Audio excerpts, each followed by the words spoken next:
My name's Sands and this is myboxingcoach.com. We're going to look in this video at a basic hand defence. Now, as an orthodox boxer, you would use this against another orthodox boxer's jab. If you were a southpaw against an orthodox, it would be used against the orthodox's right hand or backhand. I won't get caught too much in the southpaw orthodox thing. Check out the report, download the report, and you can have a little read of that, and that'll tell you what you need to know about southpaws against orthodox. Now, this is a very common defence to use.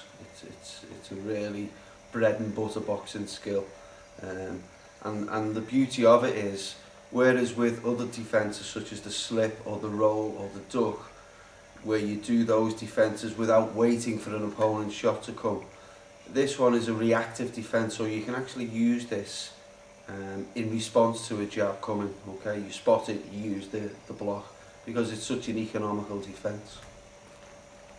Okay, so from the boxing stance, the first move, the same as with punches. This is not an arm, even though the arm does the actual block, it's more than that. We need to make sure that the body does the work in order to allow the block to take place. So the first action is a push off the back leg that rotates the hips, and the backhand simply moves slightly in front of your face,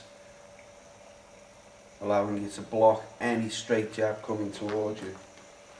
And from the side,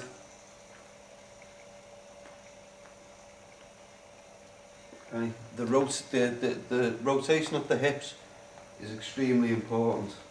I'll explain why in a moment.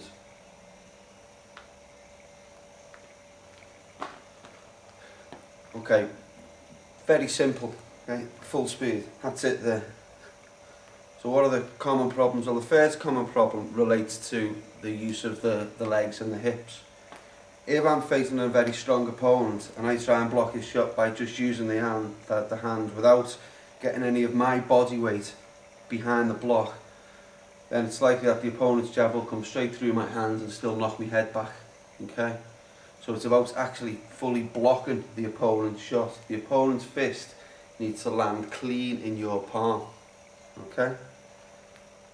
Second main problem is that we over-exaggerate the movement.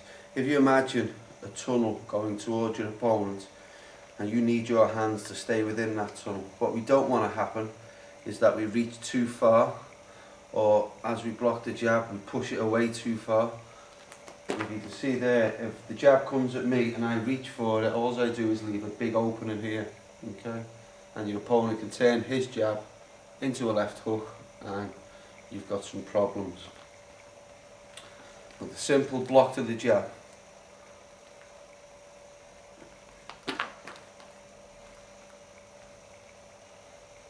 and again, make sure the body shape is right. Don't reach too far. And the final common fault is not throwing your own shot back. There's no use blocking the shot if you're not going to respond. And the speed of response needs to be instant, because the opening that is created when you block a shot is only open for a split second and then it's gone. So the kind of response time you want is block, jab.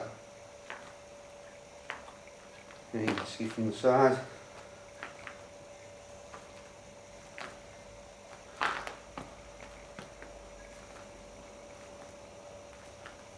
Okay. Instant response. If you've blocked it, you might as well capitalise. You know you're in range because you've actually had to block your opponent's shot. Okay? So you don't have to worry that you're beyond range and your jab will fall short. So throw an instant response back. My name's Sands. This is myboxingcoach.com.